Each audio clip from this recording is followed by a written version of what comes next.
나왔으면 좋겠습니다. 한주간도 평안하세요.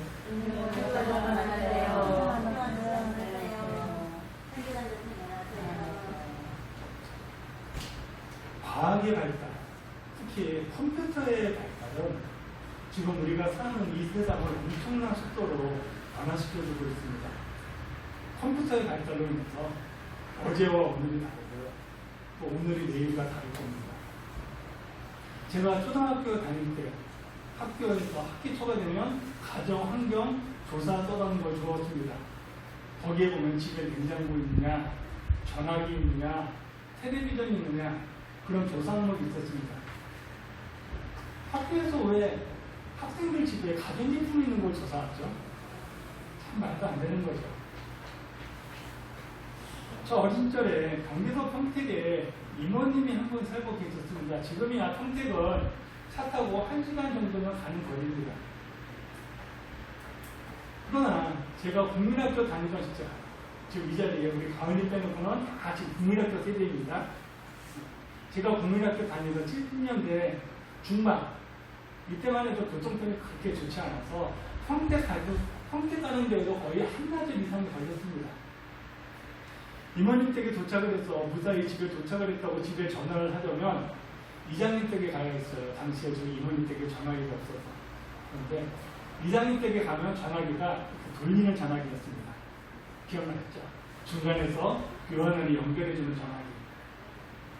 제가 국민학교 다닐 때가 70년대 중반. 우리 윤집사님이나 우리 허집사님이나 우리 김석사님은 60년대입니다. 제가 초등학교 다니던 70년대 중반에도 집집마다 전화기가 귀했습니다. 그렇다면 집사님들이 국민학교를 다니던 60년대에는 전화기가 더더욱 귀했습니다. 70년대 중반에도 돌리는 전화기였어요. 이때 지금처럼 사람의 얼굴을 보면서 전화를 한다? 이건 그야말로 상당 속에서는 있는 일이라고 생각을 했습니다. 그런데 지금 그 상상에나 있을 수 있는 일이 현실로 우리에게 지금 다가와 있습니다. 60년대, 70년대 우리나라 경제개발이 막 한창일 때 우리 아버지들 미국이나 일본이나 이란이나 이라크 같은 곳에 가서 일을 하셨어요. 외국인 분들과 국제전화하지 않으면 국제전화 요금이 비싸서 감히 엄두도 내지 못했습니다. 그래서 외국에 계신 아버지들과 가장 저렴한 방법으로 소식을 주고받는 건 편지 쓰는 거였어요.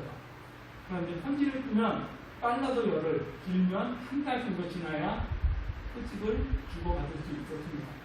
그러나 지금 인터넷을 통해서 실시간으로 얼굴을 마주보면서 외국에 있는 가족과 이야기할 수 있습니다. 더욱이 와이파이를 사용하면 요금 안 내고 1시간이든 2시간이든 얼마든지 외국에 있는 가족들과 이야기를 할 수 있습니다. 이처럼 과학의 발달은 지금 우리가 살고 있는 이 세상을 엄청난 속도로 지금 발전시켜주고 있어요. 변화시켜주고 있습니다. 그러나 아무리 과학이 발달을 해도 절대로 변화시킬 수 없는 것이 한 가지가 있다면 그건 바로 우리 인간의 마음입니다. 아무리 과학이 발달을 해도 우리 인간의 마음은 변화시킬 수 없어요. 우리 인간의 마음을 변화시킬 수 있는 것이 일단 오직 하나, 하나님 말씀뿐입니다.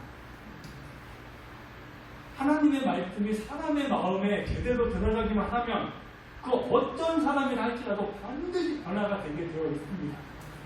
왜 그럴까요? 히브리서 4장 12절 말씀 보세요. 하나님의 말씀은 살아있고 활력이 있어 좌우에 날던 어떤 검보다도 예리하여 혼과 영감이 관절과 골수를 찔러 쪼개기까지 하며 또 마음의 생각과 뜻을 판단하시나니 하나님의 말씀이 사람의 마음에 제대로 들어가기만 하면 그 어떤 사람이나 하더라도 반드시 변화됩니다. 그러면 이런 질문 하고 싶지 않으시는지 모르겠습니다. 목사님, 아무개는 교회를 지금 10년을 다니고 있는데도 전혀 변하고 있지 않는데요. 왜 그럴까요? 왜 교회를 10년을 다니고 있는데도 왜 아무개는 10년 전이나 지금이랑 똑같은 걸까요? 그 사람 마음속에 하나님의 말씀이 들어가 있지 않기 때문에 그렇습니다. 마음속에 하나님의 말씀이 없다면 10년이 아니라 20년을 교회를 다녀도 사람은 변하지 않습니다. 그냥 교회 바닥만 밟고 가는 겁니다. 누가 교회를 10년을 다녔는데 변하지 않는다고 흉볼 게 아니라 내가 10년 전이나 지금이나 똑같은 것은 아닌지 우리는 한번 생각해 보아야 하는 겁니다. 내가 그런 사람이 아닌지. 8월 중순경에 한월당 기도원을 해오셨던 이천성 목사님에 대해서 잠시 말씀을 드렸어요. 이천성 목사님은 6.25 전쟁 중 한쪽 다리를 잃었습니다. 6.25 전쟁이 끝나고 전쟁 중에 몸이 다친 군인들이 모여서 상위 군인회라는 것을 유축했습니다. 나라를 위해서 싸우다 몸을 다쳤으니 나라에서 여러 가지 보장도 해주고 혜택을 받는 것 당연한 겁니다. 그런데 상위 군인에 소속되어 있는 이분들 중에 극히 일부가 우리는 나라를 위해서 싸우다 몸을 다쳤다고 하는 이유로 막무가내로 행동하는 분들이 있었습니다. 상위 군인들이 막무가내로 행동을 해도 나라를 위해서 싸우다 다쳤다고 하는 그 이유 하나만으로 당시에 경찰들이 그분들을 체포도 하지 못했습니다. 이천성 목사님은 상위 군인의 소속이었고 깡패처럼 살았습니다. 그러던 중 예수님을 만났고 회개하고 목사가 되었습니다.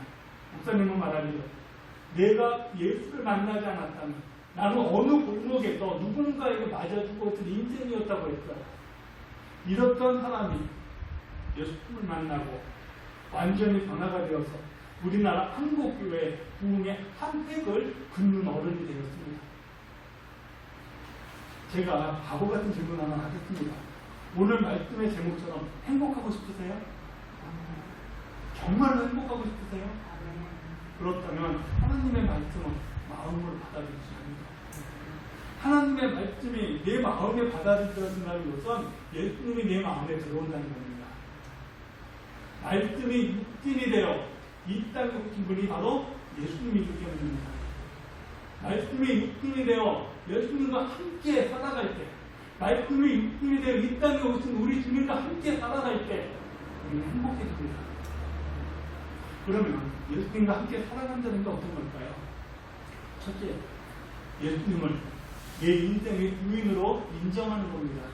그리고 그분의 말씀대로 살아가는 것이에요. 예수님께서 하라는 제자들에게 너희는 나를 누구라고 생각하느냐는 그 질문에 베드로가 모든 제자들을 대표해서 주는 그리스도시로 살아계신 하나님의 아들이 되신다고 했어요. 자, 마태복음 16장 16절 말씀입니다. 시몬 베드로가 대답하여 이르되 주는 그리스도시로 살아계신 하나님의 아들이시니이다. 베드로가 말하는 주가 바로 예수님입니다. 베드로는 예수님을 부르면서 주인이라고 하는 단어의 주라고 불렀어요. 예수님은 그리스도가 되신답니다. 그리스도라고 하는 이 단어의 뜻도 주인이라는 뜻이에요. 그러니까 주는 그리스도라는 이 말은 주인 되시는 예수님은 나의 주인입니다라는 그런 뜻이 되는 겁니다. 그런데 나의 주인 되시는 예수님, 당신은 하나님의 아들이 되시는 분이라고 했습니다.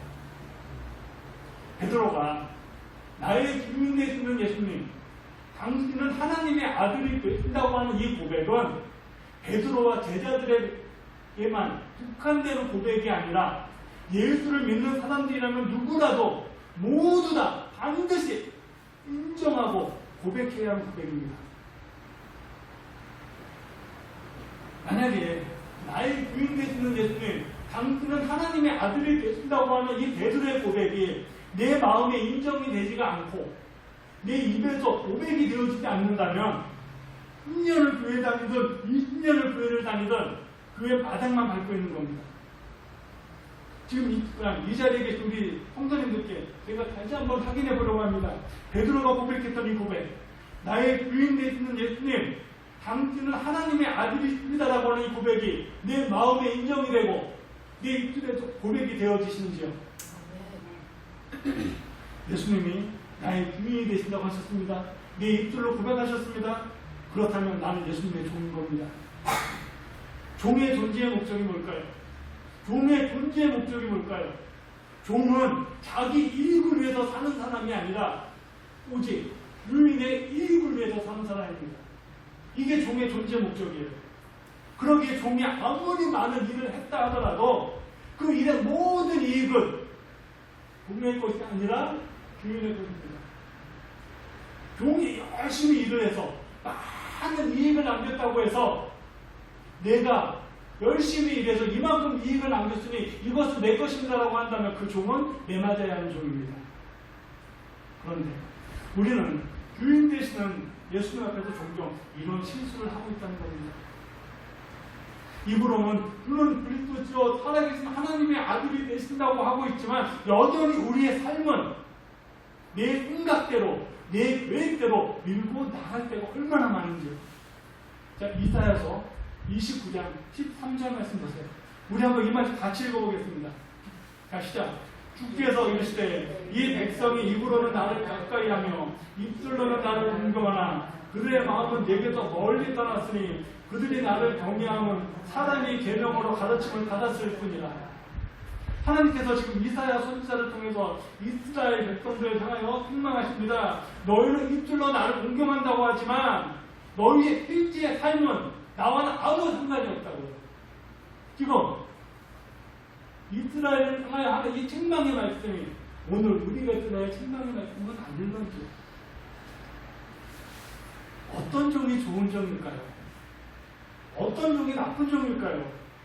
주인의 말씀에 순종하는 종이 좋은 종이고 주인의 말씀에 불순종하는 종이 나쁜 종입니다. 예수님이 내 삶의 주인이라면 내 삶은 당연히 주인 되시는 예수님의 말씀대로 살아가야 하는 겁니다. 성경에서 하나님께서 우리에게 너희는 이렇게 해야 한다고 하는 말씀들이 있는데 어마어마하게 많은 것 같은데 사실 그렇지 않습니다.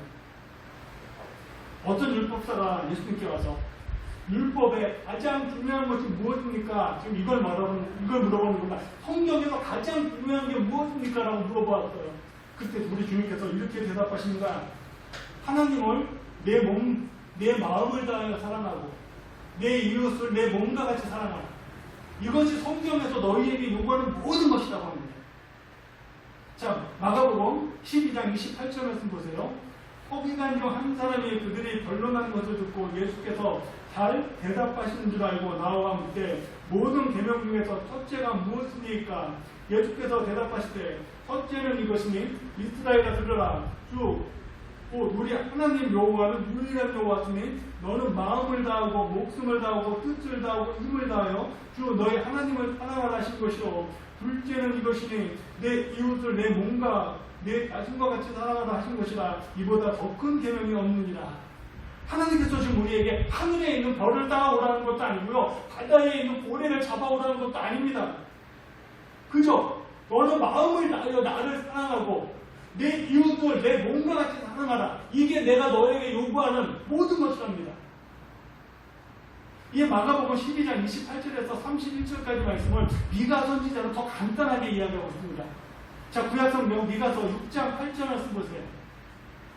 사람아, 주께서 선한 것이 무엇임을 내게 보이셨나니 여호와께서 내게 구하시는 것이 오직 정의를 행하며 인자를 사랑하며 겸손하게 내 하나님과 함께 행하는 것이 아니겠느냐. 정의를 행하랍니다. 정직하라는 겁니다. 인자를 사랑하래요. 너와 함께 살아가는 사람들을 사랑하라는 겁니다. 그리고 겸손한 마음으로 하나님과 동행하랍니다. 이 중에서 우리가 죽어도 못할 게 있는지요? 나는 이걸 죽어도 못하겠습니다. 그런데 우리는 이 간단한 것도 못하고 있잖아요. 그러기에 우리는 제대로 된 행복을 누리지 못하는 겁니다. 자, 신명기서 6장 24절 말씀 보세요. 여호와께서 우리에게 이 모든 규례를 지키라 명령하셨으니 이는 우리가 우리 하나님 여호와를 경외하며 항상 복을 누리게 하기 위하십니다. 신명기 10장 31절 말씀입니다. 내가 오늘 내 행복을 위하여 내게 명하는 여호와의 명령과 규례를 지킬 것이 아니냐. 하나님이 지금 우리에게 나의 계명을 지키라고 할 때 그것은 하나님 자신을 위해서가 아닙니다. 나를 위해서 너희들이 내가 명령을 지켜라 하시는 게 아니에요. 이 말씀에 보면 6장 24절과 10장 13절 말씀에 보면 하나님이 우리에게 복을 주시기 위하여 계명을 지키랍니다. 우리에게 행복으로 채워주시기 위하여 하나님의 계명을 지키라는 거예요. 나의 계명을 지키는 만큼 나의 계명에 순종하는 만큼 우리에게 복이 임하고 우리에게 행복이 채워진답니다. 하나님께서 하늘에 별 따오라지 않으셨어요. 하나님께서 바다에 고기 고래 잡아오라지 않으셨습니다. 너는 마음을 다하여 나를 섬기고 내 이웃을 내 몸과 같이 사랑하라. 이것이 내가 너희에게 원하는 모든 것이라고 하십니다. 예수님을 내 삶의 주인으로 인정하고 그 말씀대로 살아가는데 내 삶에 기쁨과 평안과 행복이 없다. 그렇다면 예수는 가짜입니다. 가짜에서 뭐 합니까? 다음 주부터 당장, 아니 지금 이 자리에 일어나서 집으로 돌아가셔도 됩니다. 예수님을 내 삶의 주인이라고 인정하고 말씀대로 살았는데 내 안에 평안과 행복이 없다? 절대로 있을 수 없는 일입니다. 예수님이 내 삶의 주인이신가요? 아니면 내가 여전히 내 삶의 주인이 되어 내 생각과 내 계획대로 내 삶을 살아가고 계신가요? 행복하기를 원하세요? 그렇다면 말씀대로 힘써 살아보세요. 말씀대로 살아가는 만큼 우리 안에 행복이 채워질 것입니다. 둘째, 행복하고 싶다면 내가 더 일한다라고 하는 생각을 늘 가지셔야 합니다. 우리 교회뿐만이 아니라 우리나라 모든 교회들, 세계의 모든 교회들에 있는 한 가지 공통점이 있습니다. 그건 바로 교회 일은 은혜 받은 사람이 한다는 겁니다. 성도가 1000명이 모이는 교회도 교회 일은 은혜 받은 사람이 하고, 성도가 100명이 모이는 교회도 교회 일은 은혜 받은 사람이 하고, 우리 교회처럼 10명 안짝 적게 모이는 교회도 교회 일은 은혜 받은 사람이 합니다. 내 몸 하나 편하자면 주님께서 맡기는 일 아무것도 안 해도 됩니다. 괜찮습니다. 정말 아무것도 안 해도 하나님의 은혜로 우리는 천국에 갑니다. 자, 에베소서 2장 8절 말씀 보세요. 너희는 그 은혜로 인하여 믿음으로 말미암아 구원을 받았으니 이것은 너희에게서 난 것이 아니요 하나님의 선물이라. 은혜로 인하여 믿음으로 구원을 받는답니다. 아무것도 안 해도, 우리가 아무것도 안 해도 우리는 천국에 갑니다. 그러나 훗날 하나님 앞에 섰을 때 내가 받아야 될 상급이 그만큼 적다는 것도 기억하셔야 합니다. 구원과 내가 하나님께 받을 상급은 다른 겁니다. 이런 우습게 얘기 한 번 제가 한 적이 있죠. 어느 목사님께서 처음에 천국에 가셨습니다. 천국에 가보니 우리 교회 아무개 선교님이 자전거를 타고 가셨습니다. 그 옆을 보니 우리 교회 아무개 이사님이 오토바이를 타고 계셔요. 근데 조금 있다가 보니 우리 교회 아무개 권사님이 조그만 승용차를 타고 가십니다. 좀 있으니까 우리 교회 아무개 장로님이 큰 대형 세단을 타고 가는 걸 보았습니다. 목사님은 가슴이 쿵닥쿵닥 뛰었습니다. 성도님이 자전거, 집사님이 오토바이, 권사님이 소형 자가용, 장로님이 대형 세단. 야, 나는 도대체 어떤 걸 받을까? 두근두근하는 마음으로 예수님 앞에 섰습니다. 그렇다고 예수님께서 다 찌그러져 미역관을 밀어주면서 그게 그거다 라고 하시더랍니다. 우리가 이 세상 사는 시간 아무리 길어야 100년입니다. 그러나 천국에 가서 영원히 살 겁니다. 천국에 갔을 때 대형 자가용은 아니더라도 다 찌그러진 미역과 타고 다니면 안 되지 않겠습니까? 베드로 전서 4장 10절 말씀 보세요. 우리 한번 같이 읽어보겠습니다. 시작. 각각 은사를 받은 대로 하나님이 여러 가지 은혜를 받은 뻔한 형제같이 서로 봉사하라. 각각 받은 은사대로 서로 봉사합니다. 우리가 서로 봉사할 때 우리 안에 행복의 크기가 달라지는 겁니다.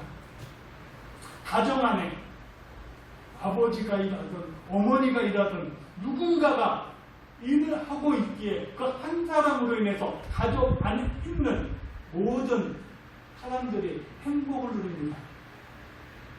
마찬가지입니다. 교회에서도 누군가가 일을 하기에 그 한 사람으로 인해서 다른 모든 사람들이 행복을 누리는 겁니다. 그럼 보세요.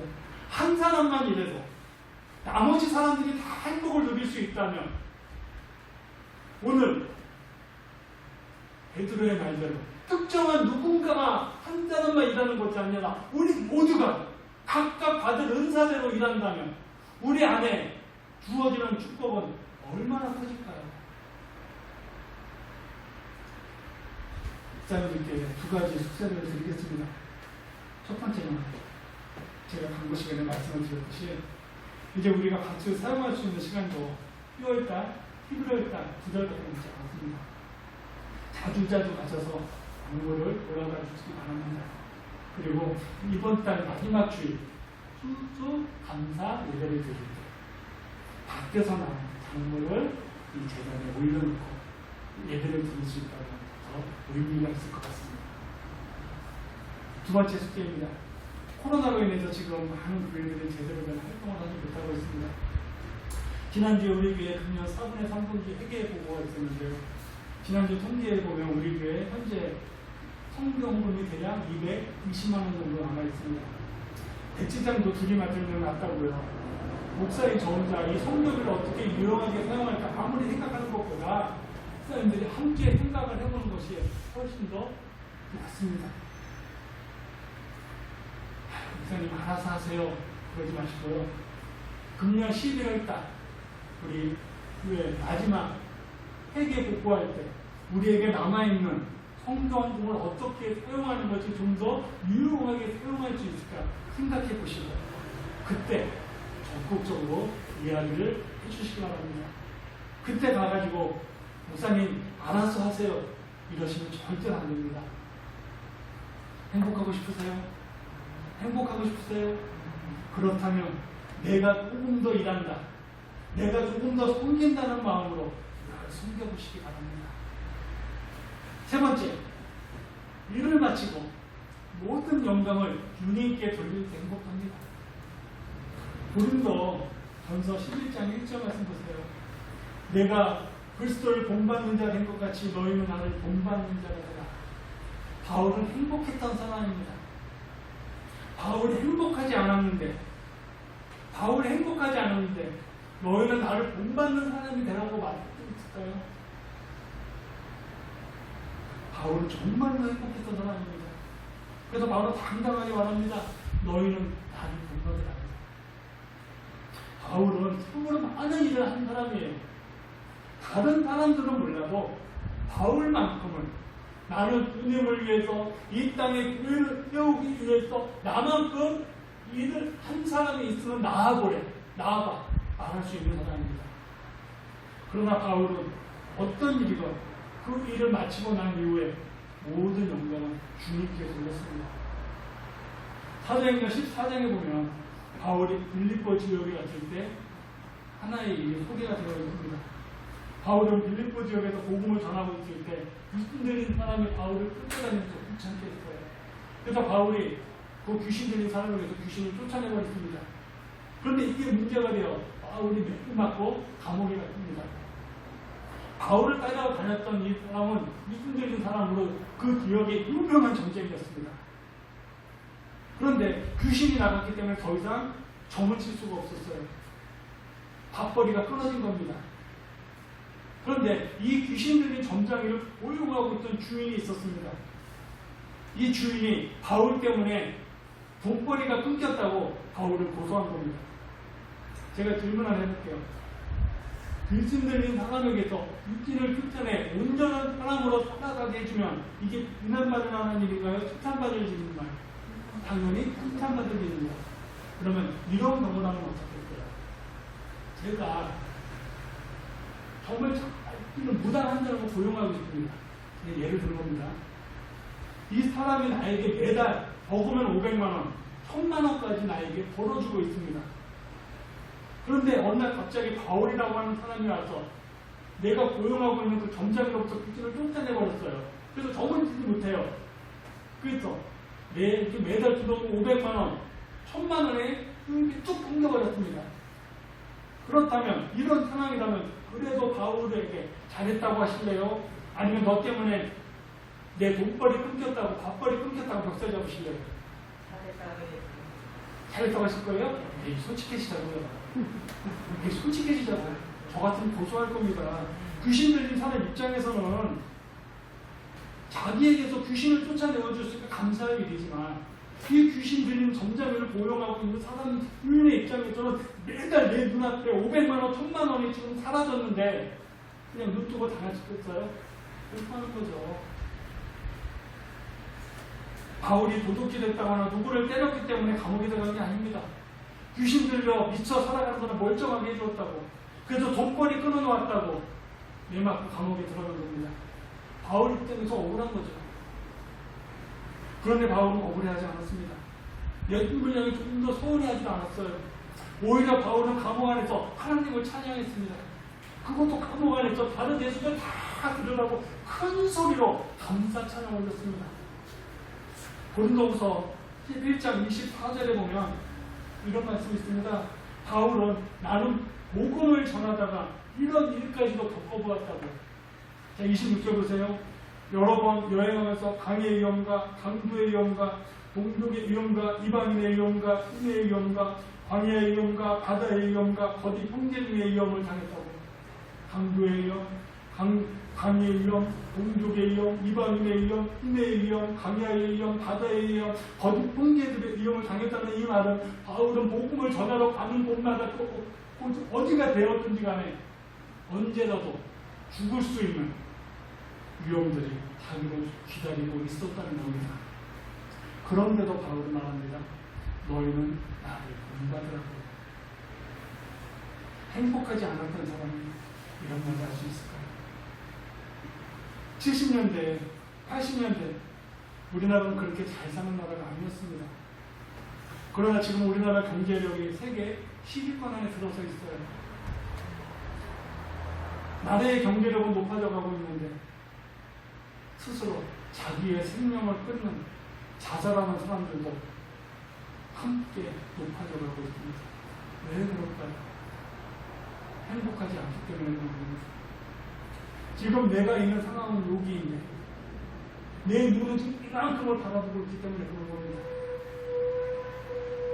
그래서 이렇게 사느니 차라리 죽는 게 낫겠다라고 생각을 할게요. 자살하는 겁니다. 다른 사람과 나를 비교하면 절대 행복할 수 없습니다. 그러나 예수님 앞에 나를 바라보면 행복합니다. 바울은 이렇게 말합니다. 빌립보서 4장 11절 말씀입니다. 우리 성경 한번 같이 찾아보겠습니다. 빌립보서 4장 11절. 이 말씀이요.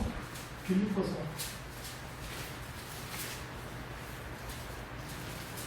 4장 11절입니다.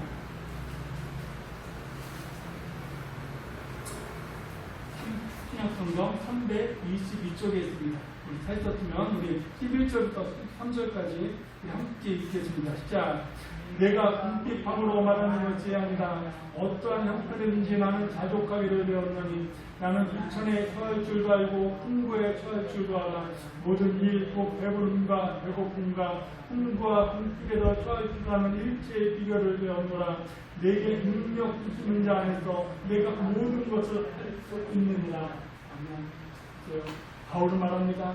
나는 부유하면 부유한 대로, 가난하면 가난한 대로, 건강하면 건강한 대로, 병이 들면 병이 든 대로 이 세상 살아갈 힘을 가지고 있다고요.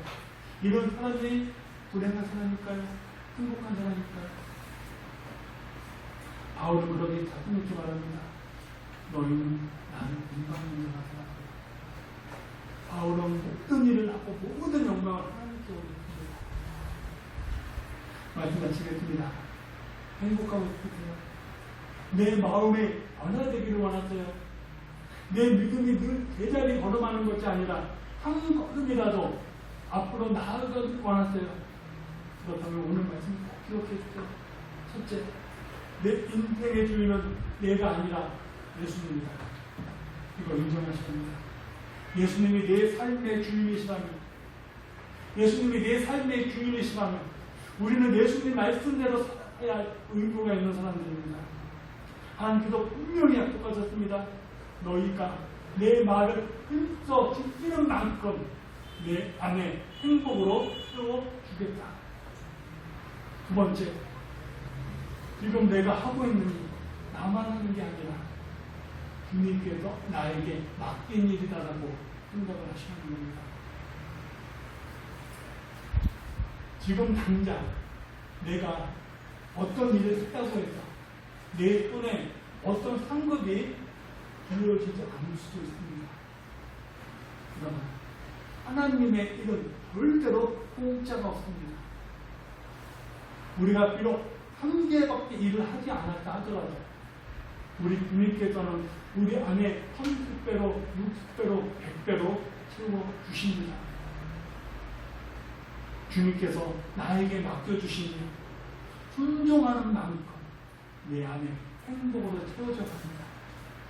마지막 세 번째, 내가 아무리 많은 일을 했다 하더라도 모든 영광 주님께. 내가 수고하고 땀 흘린 거 우리 주님께서 알고 계십니다. 내가 눈물을 흘리며 씨를 뿌리고 있는 거 우리 주님께서 알고 계세요. 그러기에 이거 알아 않는다고 해서 섭섭할 것도 없고 서운할 것도 없는 겁니다. 훗날 우리가 주님 앞에 섰을 때, 훗날 우리가 주님 앞에 섰을 때 주님께 받을 그 상급은 우리가 상상하는 것 그 이상인 겁니다.